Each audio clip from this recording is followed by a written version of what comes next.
the live show page. I do this every time. Oh, I forgot to do. I am waiting to be blasted with my own voice. Yeah. Let's see. The live show page is taking a little while. I feel like it always does. It does. I'm just impatient. And it's delayed normally by like 10 seconds or so, I think, too. There. I feel like it always does. There we go. But my name never really gets mistaken for anything because it's pretty straightforward. I did have a teacher think that my middle name was Satan once, but my name... Sorry, I'm muting my thing. It's okay. I heard that and I was like, that sounds like me. What's going on? Yep. But I did have a teacher think my middle name was Satan, and it was very weird. That's what I thought you said. I did too. What is your middle name? My middle name that is can't be right. Saint Anne, ST.ANN, because it's like Catholic. And I guess when she had asked me my middle name, I had kind of mumbled it, so she thought it was Satan. So she said, "Oh, that's really interesting." I thought she was referring to my middle name because it's very religious. And so one day she passed me in the hall and she was like, or it wasn't in the hall, it was in a classroom, and she was walking past my desk and she was like, "Satan?" And I was like, I didn't know that she had thought my name was Satan. So I was like, why'd you call me that? I thought she liked me. And then she brought it up again and I told her, no, it's not Satan. It's Saint Anne. Oh my So God. close. I love how it's like religious, but on like the opposite end. Yeah. Either my family is a satanic type thing, or they're very religious. Yeah. One of my favorite. I think Saint Anne is a super pretty name. So thank you. It's a family name and it's misspelled. oh my gosh. Oh no. Yeah. It's just kind of like a running thing in our family. Saint Anne, but it's not spelled correctly. Yeah. Okay. I'm having trouble pulling up the chat part for some reason, and I don't know. Is it because if you're not the host, they have the discussion, the comments that the four of us can write to each other, and then there's another tab. Yeah. I just realized, I think it's because on YouTube they moved the live chat to the bottom. Is that right? My live chat is right on the side. Comment. Interesting. Okay. I'll figure it out. Sorry, guys. It doesn't matter that much. So, do you think we're good to start? I think maybe a couple minutes, but I think we can start with introductions pretty soon. Okay, cool. I can do that now and go through the stuff I discussed with you earlier.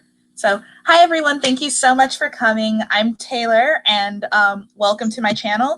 This is our Austen and Anon live show for Jane Austen's novel Emma, and I'm so excited to do this one. I love Emma with all my heart.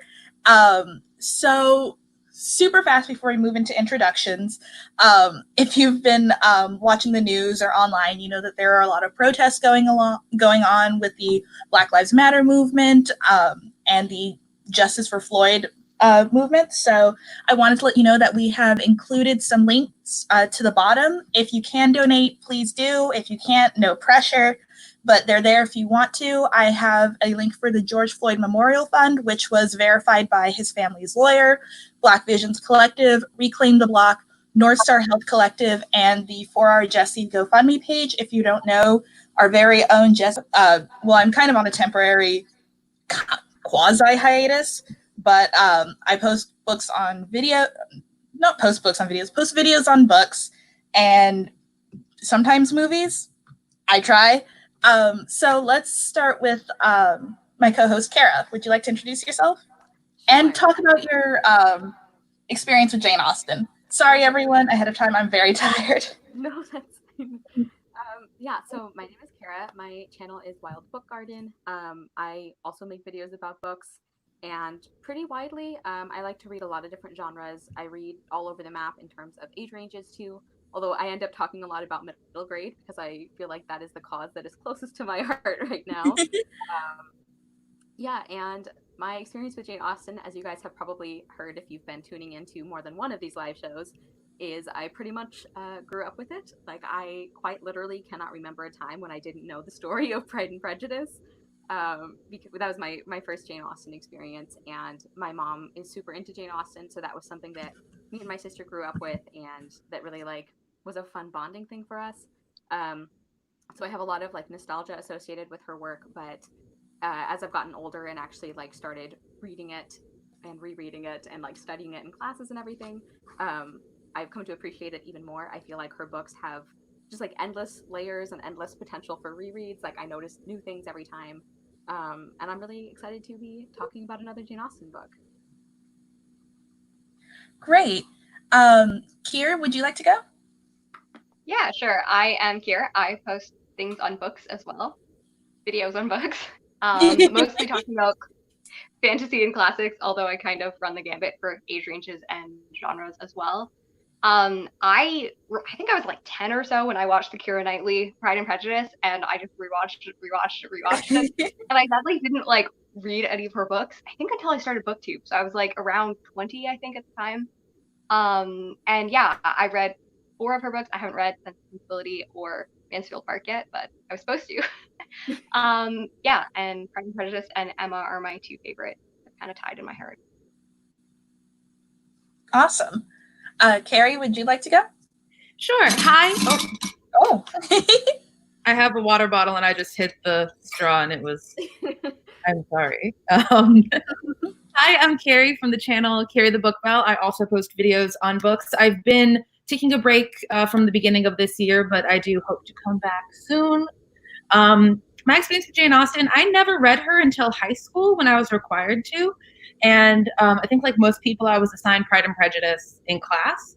And it was like one of the only books that I read in like AP English that I actually really enjoyed. So that kind of segued me into reading more of her stuff. And I particularly love her stuff because it's very timeless. And we've seen from like modern adaptations, it's very easy to bring those themes into today's time as well. So that's what I like most about her stuff. Awesome. You're so lucky. I did not get to read any Jane Austen in school. I only read Pride and Prejudice, and it was like senior year of high school. Yeah. So let's move on into our overall thoughts of Emma. Does anyone want to go first?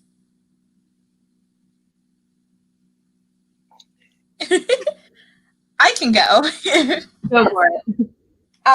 So this is my second time reading Emma. I read it my senior year for AP English, and I wrote a massive essay on it. And I still really enjoy it. I really like that Emma is not particularly likable for the majority of the book. I love Mr. Knightley. He's my favorite Austen man. I think the way the book navigates social class is really interesting, and I have a lot to say on that as well. But I really like it. It was a 5 out of 5 star read for me. It's my 3rd favorite Austen book. I love it. I can go. This is my 2nd time reading it as well. I read it about 2 years ago, and I adore it. I love that she's like unlikable, and I probably relate to Emma more than like I think any fictional person ever. I am very good at putting my head where I probably shouldn't put it. So yeah, I related to it. Mr. Knightley, you know, who doesn't want to fall in love with someone who like you've known your whole life, except for the fact that he's way older. So I don't know. Anyway. Yeah, I don't know. I love the discussion. I feel like what you said too, like I was reading through scenes and I was like, it's interesting because it's such a specific time in history, like the Regency era. People are like, their genteel is becoming not genteel and they don't have power anymore. And yet she captures such a universal thing with such humor and like emotions. I just adore it so much. Thanks. Awesome. I can go. This is my 2nd or 3rd time reading it. I'm not quite sure when I first read it, but I really love it because I like to think like if Emma was a real person, would you actually like her? Because on top of all the hijinks and everything, she can be very unlikable. And I think she's one of Austen's most unlikable heroines, I would argue. But you still love her? And I mean, the hijinks that she gets into meddling with everybody is just, I think, one of the most fun plot lines that Austen has come up with. All of her others are fairly chill and like there's some antics, but this one, like, shit goes awry so quick, so fast. And I just think it's fun to follow. So that's what I like most about Emma. Awesome. Yeah, and then for me, I think this is also my third time reading Emma, but it's been a few years since I have, and it was a very interesting experience. I think Emma might be my least favorite actually of the novels, but like my least favorite Jane Austen is still like one of my favorite things. So, you know, take that as you will. But yeah, I had forgotten how hilarious this book was. Like the humor is always really good, but like some of the really subtle humor and the like the dialogue between characters is just wonderful. And yeah, I agree. Emma is such an interesting protagonist because she is so unlikable. Like there's just enough good in her that you care about how things turn out for her. But I did get really frustrated with her for a lot of the book. And Taylor kind of alluded to this with the social class issues that she's going to have us discuss later, so I won't get into it. But I have some real problems with how certain things are resolved in the way, yeah, like I won't say anything more than that. I'm sure we'll get into it. And I do really like Mr. Knightley. I had forgotten how great of a romantic hero he is. I have some issues with the age gap, which I'm sure we could also talk about later. But like, yeah, overall, I had a lot of fun with this. And it is such an interesting novel because like the social commentary is always there, but I feel like in Emma, it's not so much related to class. Like I feel like this is a pretty not traditional. I can't think of the word I'm looking for, but like the status quo is kind of maintained as far as the class divide goes, which I think is really unusual because I can't think of any of her other novels where there's not like at least some disparity between the main couple. It's like this one's kind of like a rich person marrying another rich person, which makes it pretty different. So anyway, those are my like rambling overall thoughts. Yeah, and we're totally going to get into the whole social class and social hierarchy later, but one of my notes did say that this is Jane Austen's most conservative book, in my opinion. Yes. Yeah. Well, because we have Jane and Frank, but other than that, we don't really have anyone. Yeah, but with the main characters, it's not as prevalent, whereas in her other books, people are always marrying up. Mm-hmm. So why don't we dig into the characters? Let's start with Emma. What did you think of Emma? I know we already kind of got into it, but let's dig a little deeper and talk about just Emma. My question is for everybody here: would you be her friend if she was a real person? I don't think so. I don't think you like her as a character, but like if she existed, like would you be friends? Because I don't think I would. I don't think so either. I don't think so. Probably not. I think if anything, I would be civil with her, but because she's not outright vicious or nasty. No, but and good intention. It's just she fucks shit up all the time. Like I think she's such an interesting character because I feel like she's an example of how someone can create so much suffering while thinking she's doing the right thing, like constantly. Like I don't think she ever intentionally does something that will make someone unhappy, and yet she still just like destroys people's happiness. And I mean, like things work out, so you know, thank goodness for that. But yeah, it's like she means so well, and yet she does so much wrong. Like I love her scenes with like Harriet when you like see her when she's just like, no, I would never say anything. Please tell me what you think you should do. No.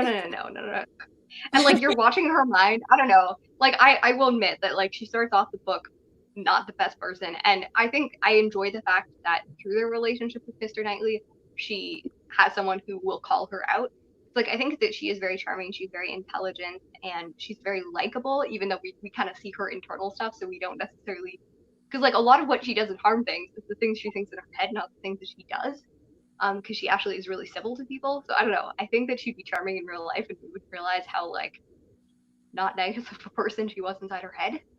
But yeah, I don't know. I enjoy her character a lot, even though I like realize. And like that was the one thing that I don't know if Cara was referencing this, but like how her and Harriet ended, I did not like. I forgot how much I didn't like. Yeah, and it's like really like what does that say? That like she just gets and marries this poor man, and I'm just going to socially distance myself from her now forever until we become friends. I know. I hate that Emma's takeaway is like, I should have left her in the gutter where I found her. And I'm like, wow. Yeah. I mean, I guess. But she does have interesting like arcs with Jane and with like Mrs. Bates or Miss Bates and like Mr. Knightley, where she realizes kind of where she goes wrong with people and how she doesn't appreciate people as much as she should have. Yeah. I also think it's really important how we see from very early on how patient and loving she is with her father, even though he can be like kind of frustrating. I feel like that was very smart of Jane Austen to put that in there and to make it so apparent from the beginning, because like one thing I will say for Emma is if she loves people, she will do anything for them. You know, like she's very very devoted to the people that she does care about. So even though she can be a very selfish person, like I appreciated that she was so like clearly devoted to taking care of her dad and everything, and I think that helped me kind of weather the really frustrating parts with her, is knowing that she's not like a complete monster, you know, like she has some really caring moments. I also think it's interesting how like some of the worst things she does are things that it's like I could maybe see myself doing that if I were like pushed into a similar situation. Like the thing with like her instant dislike to Jane Fairfax that has like no basis in anything real. It's like we all know people who it's like I have no good reason for hating you, and that makes me feel bad about it, but it also makes me hate you more. It's like there's people who are just like just a little bit better at everything than you are, and it's just like infuriating. Yeah. Perfect.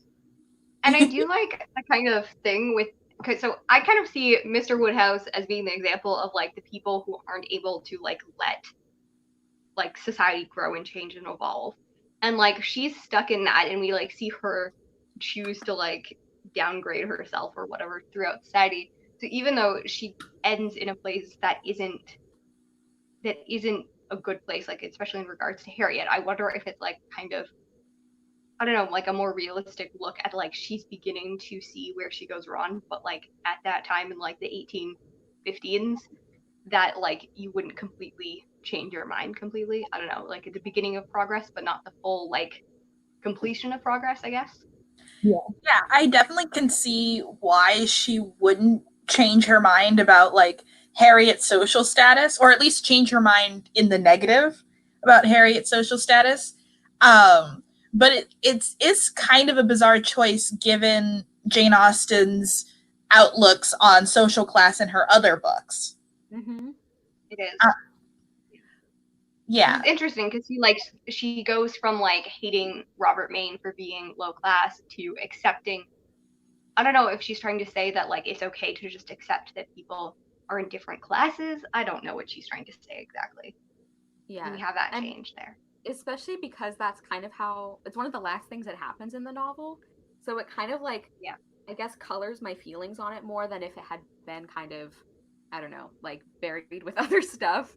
It's kind of like I leave the book thinking like, man, I hate what happened to Harriet, you know? Yeah. And honestly, if anything, it's on the second page. Oh, sorry, what were you saying? Oh, I said it happens on the second last page. Sorry, go ahead. Yeah. If anything, Harriet has the right to break off the friendship. Yeah. Emma caused her nothing but misery, really. The other thing that I really do... you could have just married the dude. The thing that I find really interesting about Emma is that sometimes I feel like she pulls her assumptions out of nowhere. Like her assumption that Harriet must be a gentleman's daughter. Like, where did that come from? Yeah.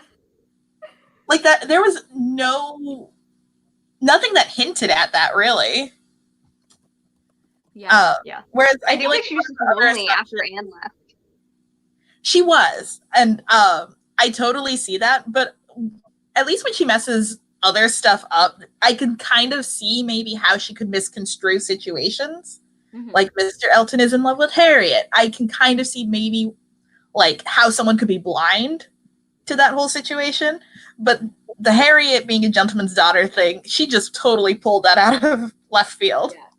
I think I kind of took that as Emma like self-deluding because she knows that she wants to be Harriet's friend and like, well, she can't associate with a low-class person. So Harriet must be secretly a gentleman's daughter. Like, even though there was no evidence for that, like, she's like, well, I can't be seen hanging out with someone who's not. So I'm just like, I'm sure that she is, or I would not want to be friends with her. I feel like she self-deludes a lot throughout the book. She convinces herself of a lot of things that she should not have.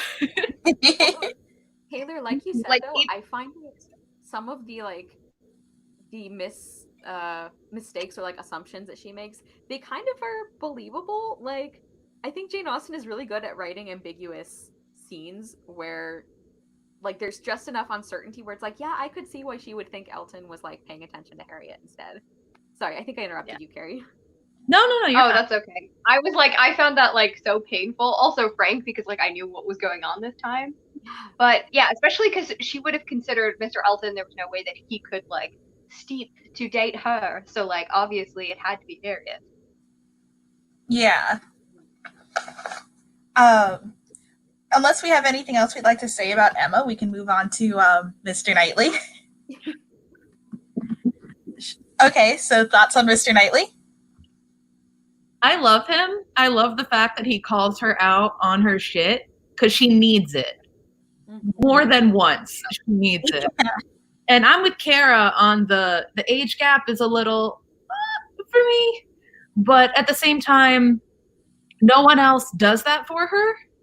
Everyone else kind of defers to her almost when she's doing dumb shit. Yeah. Kind of just let her go, and they're like, oh, that's Emma, that's fine. So I feel like no other male character really could have fit that, like what she needed as well as Mr. Knightley, if that makes sense. Oh yeah, exactly. Yeah, yeah. I really liked him as a character. I had forgotten how much I liked him as a character. I don't know why I never think of him as being like one of the best love interests, but I agree. I think he is. Yeah, like I mentioned at the beginning, the age gap is still weird for me. And also, like, I'm really bad, for whatever reason, at paying attention to characters' ages in books. So it probably wouldn't have even registered with me if they hadn't kept, like, emphasizing how much older he was than her. Like, and also, I was picturing him as, like, maybe, like, 30 or 35 at the oldest. He's, like, almost 40, and she's 20. And I'm like, this is weird. And also, like, one of the last chapters, he mentions that he's been in love with her since she was 13. And I'm like, you were a 29-year-old man. That's like gross. So I wish that line hadn't been in there because I had managed to like talk myself into being okay with the age gap. And then he's like, yeah, you were a real hot preteen and teenager. And I'm like, I feel gross. Well, how I understood it though was that like he didn't realize that he was in love with her until Frank. So he's like kind of looking like, I kind of imagine it as if he was kind of like always like an older brother, like a brotherly relationship, and didn't realize that he was attracted to her until like by the end of the novel she's 22 and I think he's 38. So like she's been an adult kind of in their society for about 5 years. But like I don't know, I agree with that like line. I like highlighted it and I was like, why do you have to add this line? Like I think it is natural like that he didn't realize until she was like 22 that he was attracted to her, but like still it's like what became endearing as a friend then changed to romance. Yeah. I agree. I love that he calls him on the grass and stuff. Yeah. Sorry. It's not the worst Jane Austen age gap. Oh yeah, because Sense and Sensibility, right? Sense and Sensibility takes the cake, I think. But yeah. What is that? I've only watched the movie. He's like 35 and she's 15 or 16, I think. Marianne is 17 in the book. By the end. Okay. And he's 35. Yeah. Yeah, because that's like, do you know the age that average women got their first period in 1880? 16, what? Because like girls develop much faster now. So like, was she even like not a preteen? It like the Knightley and Emma thing doesn't bother me as much because I'm like, she's 20. It could be worse. And right. I will say though, that line about him being in love with her since she was 13, I like heard that and I was like, Knightley, no, don't do this. Yeah. So as soon as this live show is over, I'm striking that line from my memory. It doesn't exist in the book. I know. I was I wondering hadn't why remembered she emphasized the age gap so much. Like, because if she didn't, I'm with Cara. If she hadn't mentioned it, I would have just forgotten and been like, oh, he's like 30-ish, right? Like, that's fine. But she kept saying it. And I was like, why are you driving this point home? Like, what was the purpose of it, basically? Because I have no idea. Yeah, I'm like, Yeah. you're technically old enough to be her dad, and I would like it if you stop bringing it up. Part of me thinks it might be like that he's worldlier and wiser than Emma, so they bring up how much older he is than her. Like, oh, Knightley knows better because he's older and he's more sensible and he has more experience than her, and Emma's still young. So I guess that would be the justification.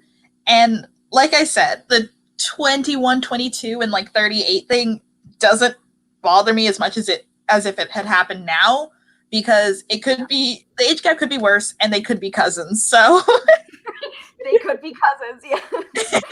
The one thing that sorry. No, go ahead, Kier, sorry.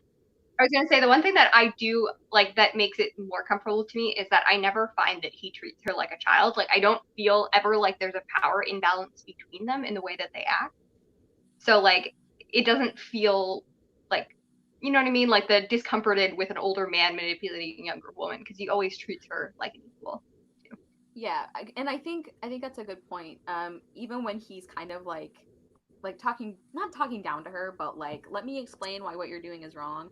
It's usually in the context of like, I'm one of the people who knows you best. Like, let me tell you when you're messing up, rather than like, I'm like your older brother, I need to guide you and everything.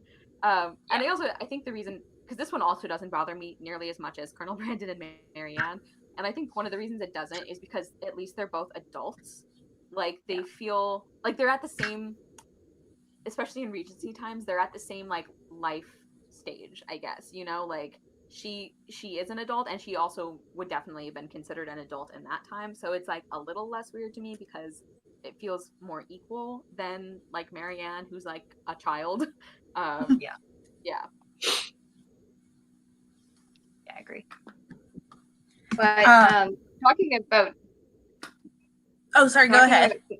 Okay, I don't want to interrupt. I talk a lot.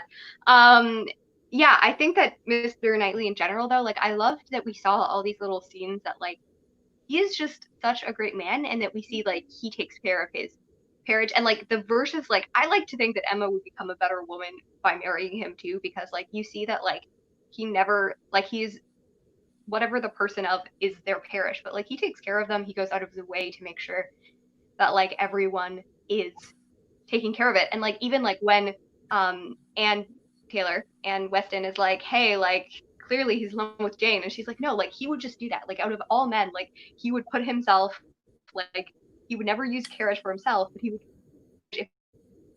make someone else life easier. I don't think that he's going his way to help them, or like when he gives apples or like things like that. And I love the fact that there's like no toxic masculinity in him at all. He's just like the guy who's totally okay with like giving advice about love, giving advice to other people, and like never really talks down to people, even though he's presented as the like highest person in this society, which is really cool. Yeah, he's really not a snob, like, compared to Emma, especially. Like, he not only does good things for people, but he like respects Robert Martin. He respects, I forget what his name is, but like his overseer or whoever, like, who is working class and like would have been considered like way below him. Like, he talks to him, like, he talks to both of them like they're equals, which I think is really important. Yeah. I just want to pull up a comment. I'm sorry I haven't been doing this later, but Hannah says it's so important that he loves Mr. Woodhouse too. And I agree with that. I really like how fond he is of Mr. Woodhouse and how he makes sure he's like taken care of and stuff. Yeah. And how they convince him at the end that he's like, it's okay, I'll take care of you, and I'll move into Hartfield to take care of your father, which is the cutest thing. Yeah. Especially at the time, that would have been such a big deal. And even now, I feel like people would comment if like two people got married and the man moved in to stay with his father-in-law to like take care of him. Like, I feel like that would still be something people would like mention today. So yeah. Especially as a young, like, he's not like a young man either, right? he's independent. Yeah. Yeah. I really like Mr. Knightley, and I remember reading somewhere that someone didn't like Mr. Knightley because they found him condescending, and I always thought that was the oddest statement because he's never condescending, ever. Even when he's at his angriest with Emma during the Box Hill scene, I thought like everything he said was justified, it was well put, and it's not anything that I wouldn't have thought either. Yeah, I know. I feel like Emma is more condescending than he is. Oh, Yeah. Especially in the way she talks. Condescending in the way that she makes.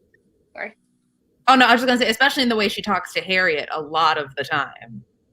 Yeah. And she's condescending in the way that people make themselves feel like they have to feel bad when she's condescending them. Yeah. Yeah. I know. I know we already kind of covered Emma's character, but I think one of the reasons this is not one of my favorite books is I feel like Emma's character development kind of happens really quick, and it's like right at the end, and it's not complete feeling to me. I don't know. Like, I feel like she realizes what she did was wrong with Miss Bates, which is which is good because I absolutely hate that part. Whenever I watch the movie, I skip that scene because it is so sad. Like, I don't remember the last time I actually watched that scene in any of the movies. Yeah, but like, I just, as compared to some of the other characters who have really strong arcs, like with Pride and Prejudice, Elizabeth and Darcy, I feel like both have pretty serious changes of heart. Yeah. And what was the other one I was thinking of? Marianne in Sense and Sensibility. She goes through a lot of character work. And I just feel like with Emma, like it does happen, but it doesn't so much feel like she's become a better person as she's like, all right, I won't be mean to Miss Bates anymore.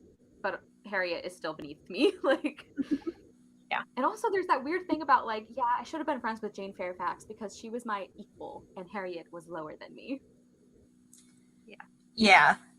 That is something they tend to scrub out of adaptations a bit. Yes. Yeah. Yeah, I remember because I had watched the like Emma approved like the sister series of the Lizzie Bennet Diaries, and they end up on like really good terms and stuff. And I'm like, oh yeah, I forgot. And I think having that in my head, I like hated the ending even more. Yeah, I think like every adaptation, at least that I can remember, they've had Emma and Harriet stay friends at the end, which I really like. Yeah. Speaking of Harriet, do we want to discuss Harriet for a bit? I know we already touched on her because it's impossible to talk about any of the characters without talking about Harriet, but I will go ahead and say that Harriet needs to be protected at all costs. She is baby. She is baby. Yes. She deserves so much better than Emma, honestly. Like, yeah. But she was just so desperate to be Emma almost. Like she saw Emma as the pinnacle of what a gentle lady is. And so she would do anything. And I don't think she knew the entire time she was being manipulated. And that makes it so much worse. Right? Yeah. It was You know what should have happened? What? We should have had Jane and Harriet become friends, and then we could have stuck Emma with Mrs. Elton. I don't know if anyone deserves Mrs. Elton, but yeah. Like as bad as Emma can be, no one is as bad as Mrs. Elton. I know. We would have liked her much more. Yeah. The condescending. Yeah. Sorry, Harriet.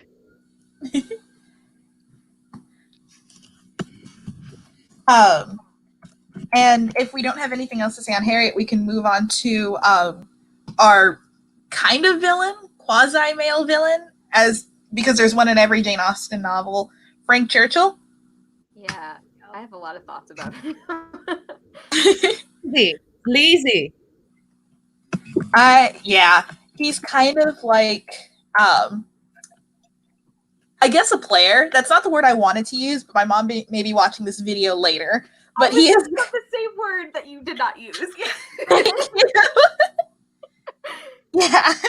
I'll say it for you if you want. He is. Please do. He's a fuckboy. He really is. He is. He's like a recovering one, I think, but he's still like. He's engaged. College. Yeah. Like Jane does not deserve that. Well, no. I think the scenes with, or the plot related to Jane and Frank was one of the most interesting things for me on rereading this, because I saw so much that I didn't pick up on. Like, knowing how everything turns out, it's so interesting to see what happens every time, like, all of the group is together. And that was one of the things that I had the most fun with, was picking out little clues where it's like, oh, you can totally see this now that you know what's coming. Yeah. But yeah, I have like very mixed feelings about Frank Churchill, because the Emma that I have seen, the Emma adaptation that I have seen the most times is the one with Gwyneth Paltrow, and Ewan McGregor plays Frank Churchill, and I find him just so charming, and I just love him. So I think that made me think better of him, and then I read the novel for the first time, and I'm like, he's a terrible human being. And then like this reread, I was picking up on more things he does that are like, I guess not as bad as I thought. Like when they're playing the word game with the blocks, and he gives the word blunder to Jane Fairfax, I always read that as him being a jerk and like I don't know, like insulting her in some way or something like that, trying to make her uncomfortable. And reading it this time, I realized that he was apologizing for what he said, where he like almost got them caught because he referred to getting letters from her and everything. So this time I was like feeling more charitable towards him. And then we get to the end and he's talking about like how happy he is that everything worked out, and all I can talk about is how pretty Jane is. And I'm like, what? Like, do you actually like her? And there was the whole thing with like how much he flirted in front of Emma to like throw them off, or flirted to Emma in front of Jane in order to throw them off the scent of like the secret engagement. And I understand he was doing that to like cover it up, but I feel like he could have been a little less cruel about it. So Yeah. I don't know. I feel like he's the most benign of the Jane Austen villains, but he's still he's like not the best. Like I'm worried for Jane. Yeah, I also just never got his plan. Like, I don't think anyone suspected him of having any sort of romantic entanglements with Jane Fairfax, but he comes and he's like, the only way to throw them off the scent is if I flirt hardcore with Emma. There's no other way to get around it. I have to. Exactly. It's just such a weird yeah. plan. And the thing is, like, if you do notice, though, the amount of times that he's like, yeah, I just have to go to Miss Bates' house, though. Like, he was going there a lot. Yeah. Well, and also another thing that made me He just kept moving. like another thing that made me like think a little better of him this reread, because well, like I said, it's like my experience with him has gone up and down like constantly. Like I started out thinking he wasn't bad at all, and now then like the second time I read the book, I was like, he's a monster. I hate him. Jane, run away. And now I'm kind of like in the middle, I guess. But one of the things that I read that like I think they changed this in a lot of adaptations, unless I'm just misremembering, but I always thought that Frank was the one who starts the Mr. Dixon rumor, and it's Emma. Yeah. Emma is the one who says that and who brings it up, and like she of course instantly realizes she did something bad, and he does like run with it and like keep teasing her about it, but like I don't know, that was one of the things that I'm like, okay, maybe you're not like the worst, but Jane could still do better. Yeah. There's like a scale of Jane Austen male villains, and like he's no Willoughby or Wickham, you know, he doesn't run away with an underage girl, so you know, the bar is low, but he didn't do that. I feel like Frank Churchill is like that like frat boy that one of your friends cries over a lot, and you keep telling her, you can do better, please do better, and they don't, and they keep going back to him. Yeah. That is Frank Churchill. Yep. But I do like that at the end we have him and like Emma talking, and it's like this is like 1810s men and women can just be friends kind of thing, which was nice. Yeah. Yeah. Yeah. And he does, like, to his credit, he does, like, when he apologizes, I feel like he is actually sorry for everything, but it's still like you said, Taylor, it's like there was no reason for him to even like fake fall in love with Emma. I'm like, just don't act suspicious. Like there's no need to like construct this elaborate fake romance. Like, I mean, he just loves the drama, I think is what it comes down to. He loves the drama. But I also think that like when you're worried about something, you're like, everyone is thinking about everything that I'm doing now. Everyone knows how much I'm thinking at her. Like even like when he's at the party and he like is just staring at Jane, and he's like, no, it's because her hair is so ugly. I'm not staring at her. Yeah. Yeah. I think it's interesting that like the most dramatic romantic relationship in this book is Jane and Frank, who have like barely any page time compared to everyone else. Like I don't know, like the more romantic in the sense of like having a lot of drama associated with it is like these side characters who barely spend any time together that we see like in the book. It's like they have this like secret engagement and like they have this dramatic breakup and then everything works out and all of this, and it's like that's something you might think of as happening to like the main couple, but they're just like a side story, you know? Yeah. Yeah. But I do love that because the line that says like if I loved you less, I could talk about it more is like the best line ever. That's how I feel about love. Yeah. Mr. Knightley. I will say Emma is probably one of the most overtly romantic Jane Austen books. Like, I think Mr. Knightley has some of the most romantic lines of any of the heroes. And that's probably why I love him so much. Yeah. I love him. Gosh, I love him so much. The proposal scene gets me. Sorry, what's that, Taylor? No, I was just going to say that the proposal scene gets me so much. I love that, yeah. And the fact that, like, he came over to her, like, because he thought she was heartbroken about Frank, and, like, he wasn't even gonna propose. He just, like, wanted to make her feel better, even though he hates Frank. He was willing to, like, comfort her about him. It's, like, it's very, very sweet. Yeah. I feel like almost he deserves And then he's like, will I ever have a chance? I don't need a chance now. I just, if you will never love me, I will, like, never speak about it again. And she's like, what are you talking about? I'm in love with you. Yeah. I think that's one of the things I love about, like, all of Jane Austen's leading men is they're all, like, totally willing to back off when the women are not interested. Like, that's a huge thing. Yeah. Like, at Mr. No says.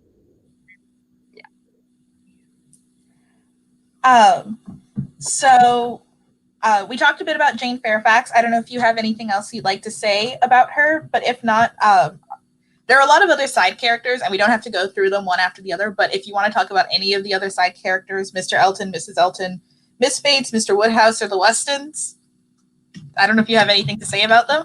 The Eltons, though. Why? They're just the worst, both of them. Yeah. Every time Mrs. like Augusta Elton opened her mouth, I wanted to punch her, and I'm a pacifist. She is like one of the most insufferable characters I've ever read in anything. Like, she's just, oh my god.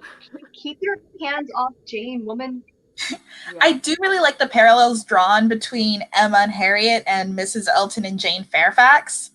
It's like Emma's not as annoying as Mrs. Elton is, and Jane Fairfax, I think, has just a little more of a backbone than Harriet does. But I do like the idea of Emma being so annoyed by everything Mrs. Elton does when she was doing like very similar things to Harriet.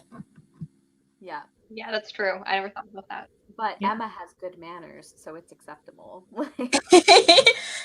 Yeah, she's not as annoying about it. I know. But like also that scene when she's like trying to talk about Frank's engagement and she just brings that up like 30 times, like I don't know. I think that like I will not defend Emma treating Harriet badly, but like she never like tries to just bring up drama so that she can talk about something, which is like pretty much, I guess, Dickinson. Never mind. Yeah. Yeah. I also I actually really like Jane Fairfax. I don't think I used to, but I actually think she's like a pretty interesting character now, like especially since we find out that a lot of the ways that she was behaving that are like very off-putting, like Emma finds her very cold and just like no personality basically, and it turns out that's not her real personality. She was just like, I can't let anyone know I am secretly engaged, which apparently is like the worst thing anyone could ever do short of like, I don't know, murder or abduction or something. Like in this one and in Sense and Sensibility, I just can't get over how like everybody loses their minds when they find out about the secret engagement. Like they're talking about what a good person Jane Fairfax is, and it's like, except for that one terrible thing she did. We can look past it, but we must never forget. And it's like, we will never forget. Yeah. They're just like so intense about it. Like, yeah. Like it's not like they had an affair with a married person, you know what I mean? Like it was a very big deal then, and yeah. But why would you hide something if you had nothing to hide except for that his aunt was a terrible person? Yeah. Yeah. And wouldn't get them married. Yeah. I like that scene where Mr. Knightley's complaining about what good luck Frank has. He's like, even his aunt died and she was in the way. Yep, that's very Everything. funny. And Mr. Knightley's like, yeah, I'm not gonna just like pretend like I love him, but I like him a little bit more now. Which is kind of my feelings with Frank.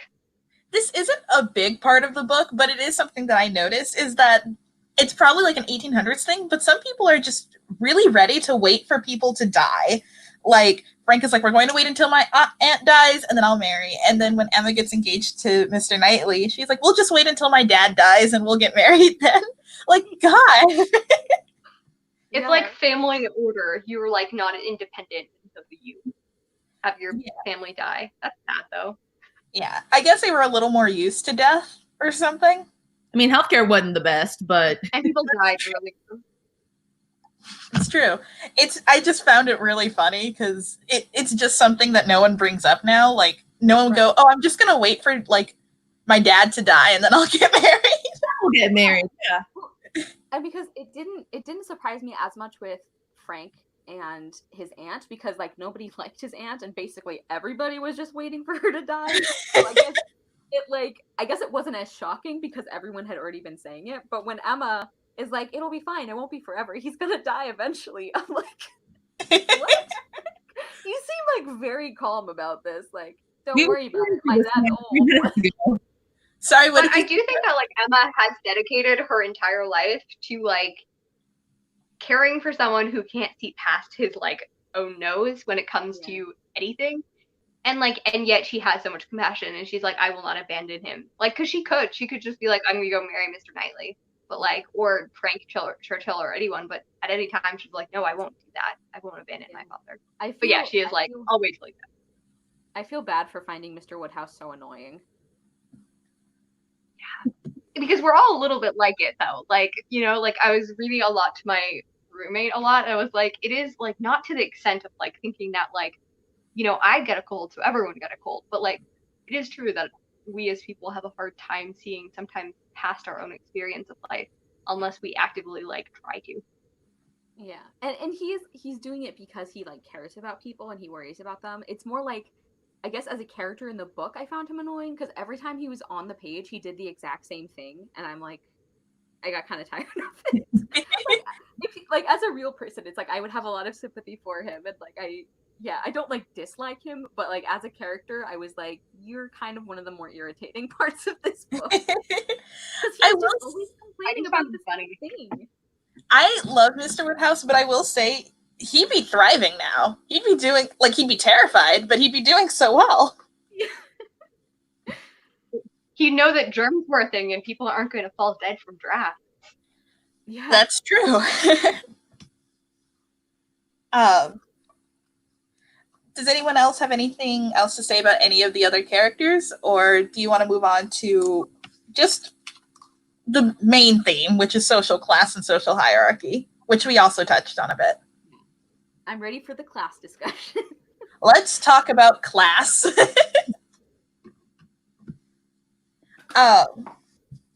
So we did sort of touch upon how this book very much upholds the status quo, which is very much unlike Jane Austen's other books. It's very conservative as well, which I think is really interesting. Yeah. I always wondered why she did that. What number book was this that she wrote? Was this like... This is 5 if we're talking about the order that they were written in. Mm-hmm. I believe 4 if we're talking about the order it was published in. Okay. Because... Yeah, because she died in 1817 and this was published in 1815, I think. I think so. Because I almost feel like she'd done the whole, like, challenging the status quo. I feel like she might have just been like, I want to do some different shit. Like, I've done it 4 times. Let's do it a little differently. Because I wonder why that choice was made when almost every other book has the exact opposite theme. Yeah. So yeah. Well, I think that she said, sorry. Oh, no, go ahead.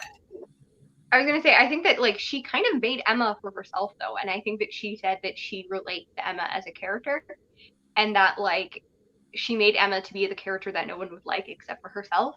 So I don't know if it was just like this is kind of more my own experience rather than what I hope the world was, almost maybe.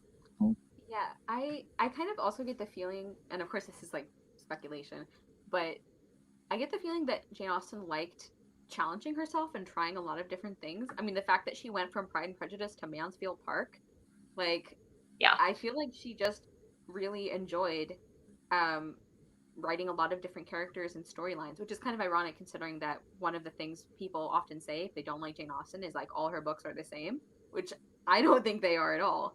Um, so yeah, I wonder if when she was writing Emma, because we do have that quote from her about writing a heroine no one's going to like, if she was like, let's just do something fun and wild and confuse people, like.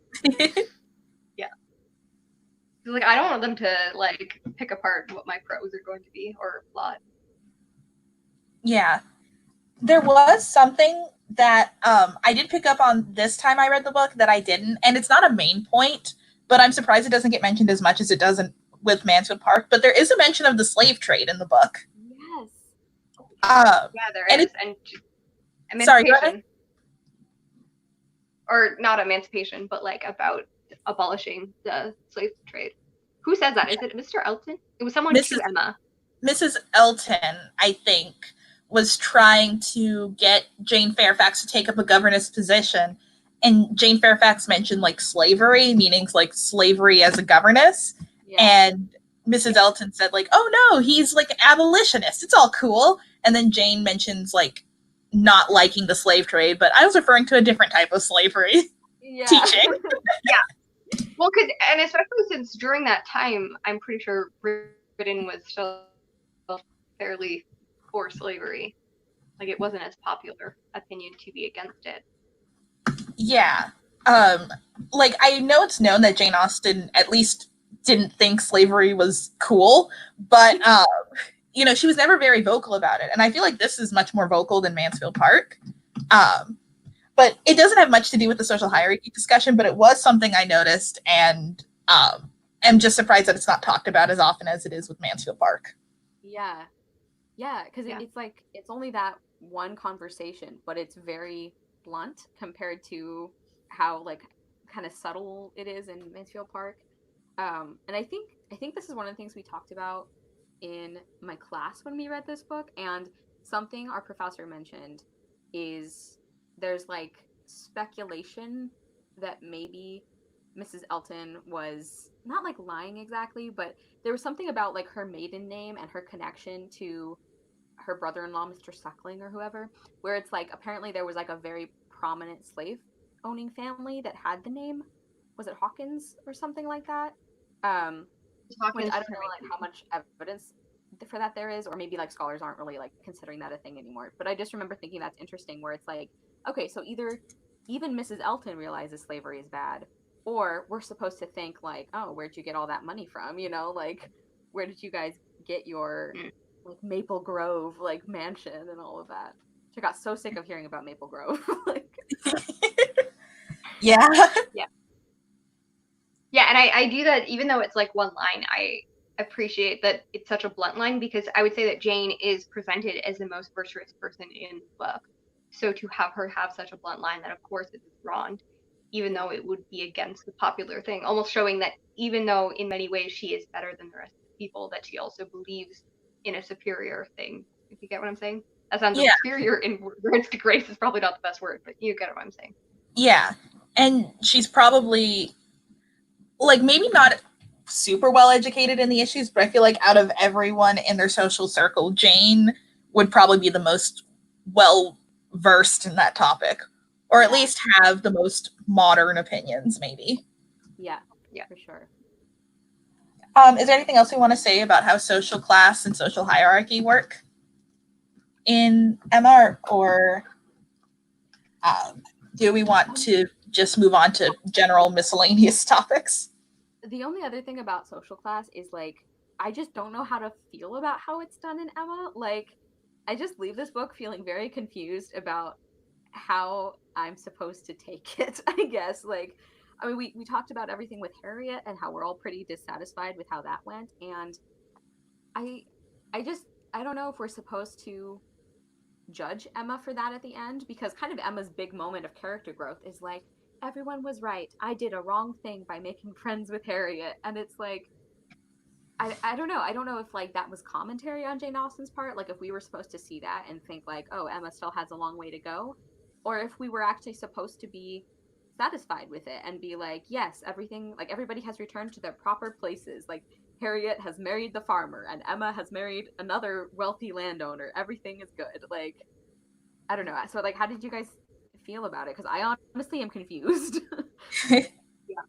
And I think it's way easier to read from the 21st century and be like, okay, obviously she's trying to say a good thing, but like, how would have readers from then taken that too, right? With those firm lines ingrained.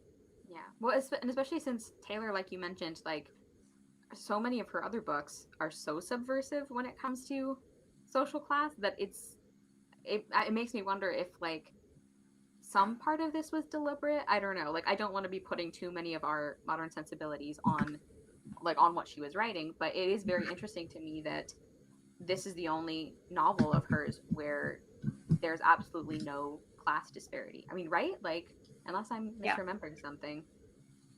Yeah, like Harriet also does kind of marry up, but you know, it's not. Like Jane marries up. Yeah. Well, and Jane. Yeah, right. Kira, you said that earlier. That's a good point. Jane and Frank Churchill would have been considered like pretty pretty different. So maybe it's that like the subversive marriages happen in the side relationships in this one. I don't know. Yeah. Jane is really the real hero. Jane is the secret protagonist of Emma. I would also like to read a book from Jane's perspective and like her relationship with Frank Churchill, because I can maybe see how she would be charmed by him, but I also think she might be a little too smart to fall in love. So I want to know how that worked out. Yeah, I think there is one. I don't remember the title. I'll see if I can find that later. But I think like I actually heard about, like I was looking up other like Jane Austen retellings, and there's apparently one that's about Jane and Frank, like, and their relationship, and basically all of the scenes where we don't see what happens and we just hear about it after. Because yeah, that's something like I also would be very interested in reading that, because like how did this happen? Yeah. So is there anything else we would like to discuss regarding Emma, or do you want to move into maybe quotes that you liked? I'm good with whatever. Okay, we can move into quotes. I've got to go search. Sorry? Quotes? I said I got to go searching for mine. Hang on a moment. Yeah, I just have the book here. I've got them on my phone. I mean, I have mine, and it's the most basic one, but it's the, if I loved you less, I might be able to talk about it more. It's just my favorite Jane Austen quote. My second favorite Jane Austen quote ever. I think the second most romantic line in any of her works. I love it so much. I think it really conveys how much Mr. Knightley cares about Emma. And I just love the idea of someone loving someone else so much that they can't even put into words how much they love them. It's very sweet. And there's something endearing, like especially endearing about him being such a confident person and just being tongue-tied because he loves her so much. Like that's very romantic, I think. Yeah.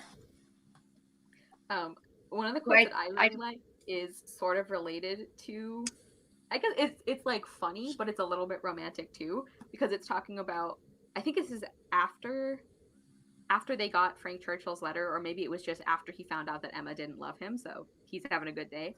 And it says, he had found her agitated and low. Frank Churchill was a villain. He heard her declare that she had never loved him. Frank Churchill's character was not desperate. She was his own Emma, by hand and word, when they returned into the house. And if he could have thought of Frank Churchill then, he might have deemed him a very good sort of fellow. I just find that really funny, because it's like, he hates Frank so much, and then he finds out that Emma doesn't like him, and she's like going to marry Mr. Knightley himself, and he's like, all right, well, he's not the worst. That's a really good one.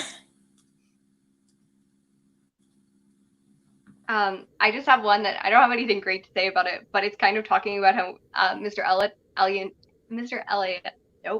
Elton hadn't been by, and then it said, To hear him say to Mr. Knightley, whom no weather could keep entirely from them.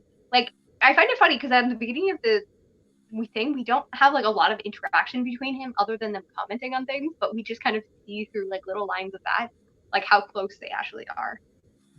Yeah. It's a good one. I think I forgot to mark this one because it came up a lot. But I guess this is a little bit more about Harriet as a character. But oh no, Lost Carrie. Oh no. I will send her a quick message. Okay.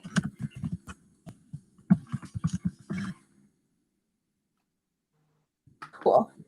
Oh, there we go. You're back. Hi, sorry. Oh, you're good. It just went out on me. All good. Do you have a quote, Carrie? The vibrating made my phone fall down. The vibrating made my phone fall down. Oh no.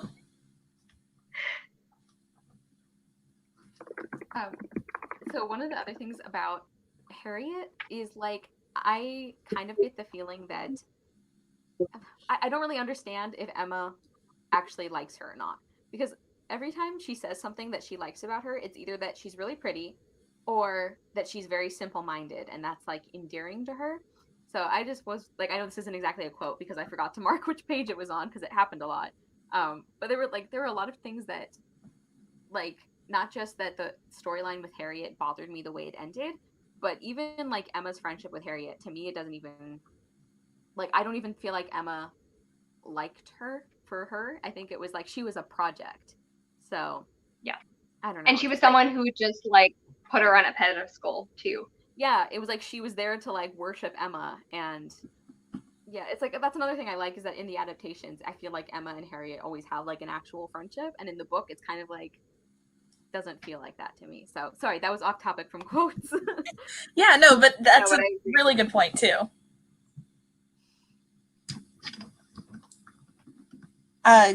Carrie, do you have a quote that you would like to share, or are you good?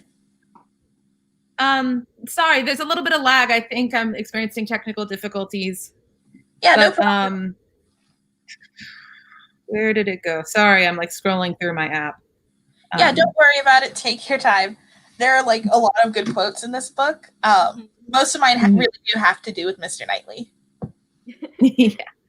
One that I love that Emma said was, "I deserve the best treatment because I never put up with any other."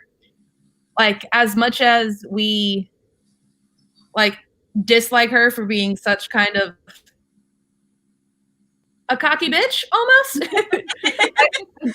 I do love that she puts herself first and that she demands the best for herself. And I think that's one of the positive characteristics of her that I really like, just that she demanded the best. She never accepted anything less.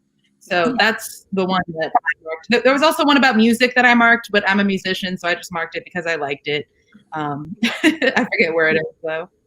Oh yeah, without music, life would be a blank to me, which I really appreciated because I am a musician. So. Oh, that's cool. I didn't know that. Yeah, that's a good one. Go ahead. I have one that takes place right after like Mr. Knightley and Emma become. It's the beginning of chapter 14 of the 3rd volume, which says, "What totally different feelings did Emma take back to the house from what she had brought out? She had been only daring to hope for a little respite of suffering. She was now in an exquisite flutter of happiness, such happiness, moreover, as she must still be greater when the flutter should have passed away." I like the fact that this kind of shows that she thinks that like after the butterflies are gone, that's kind of when the relationship begins. And even though all of Jane Austen's stories really end right at the like at their marriage or the beginning of their relationship, I love that it like they have such a long relationship beforehand, and it shows that, you know, like love doesn't end when there's marriage, it begins. And I think that that's a really cool way to put it. And how love transforms things, I guess, too, a little bit. Yeah. I think despite all of Emma's faults, the biggest selling point of the book is her relationship with Mr. Knightley. Besides the age gap thing. But the way they function with each other, I think, is very sweet and very endearing. I love how we get to see, because like you said, Kier, most of the books end with the marriage, and like that's the beginning of the relationship. because we have that, we almost see what that marriage would be, because they do call each other out, they do tease each other, they do have sort of a playful side to them. So I appreciate that we sort of get to see what that future would look like, since it always gets cut off right at that point. Yeah. And I also like that there was that little part when they were like sort of like having fun with each other, and he's like, what are you going to call me now that we're married? Because you can't call me Mr. Knightley anymore. And she's like, I can't call you George. And she's like, I called you George once when I was like 16 and you didn't do anything about it, so then I went back to calling you Mr. Knightley. Yeah.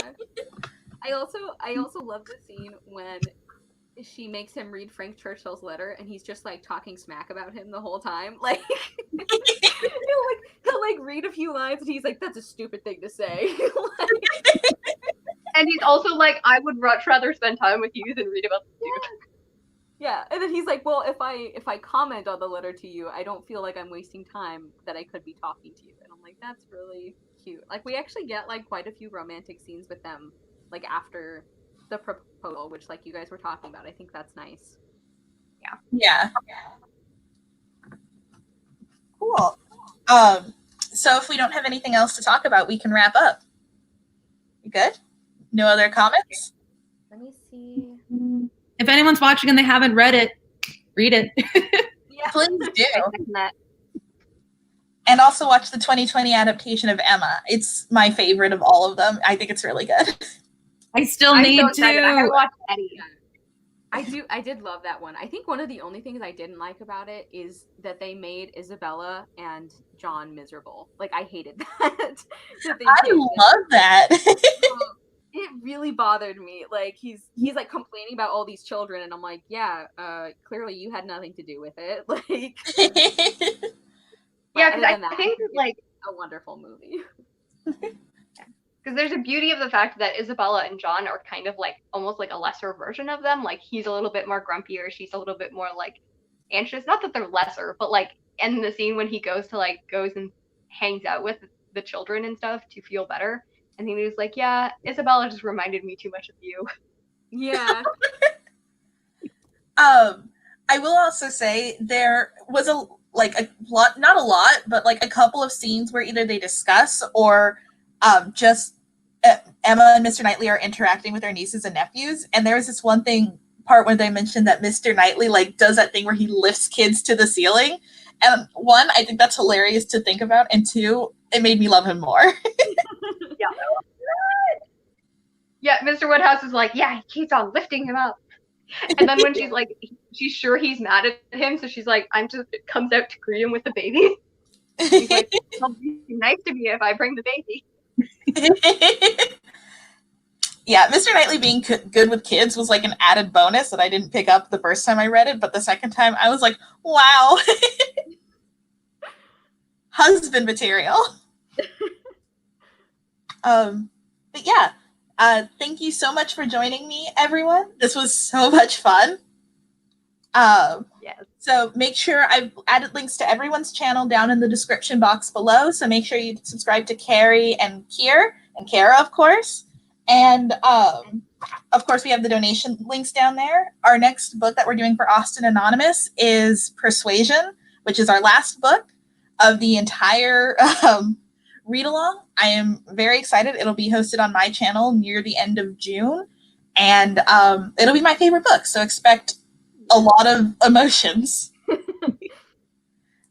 Carrie, do you have anything to add? No, that's pretty much it. I think you already mentioned the Twitter account, so like keep an eye on that for dates and everything. And yeah, we've been loving this. Yeah. Thank you so much, everyone. Have a good evening or afternoon or whatever time it is where you are. And yeah, we'll see you later. Bye. Bye.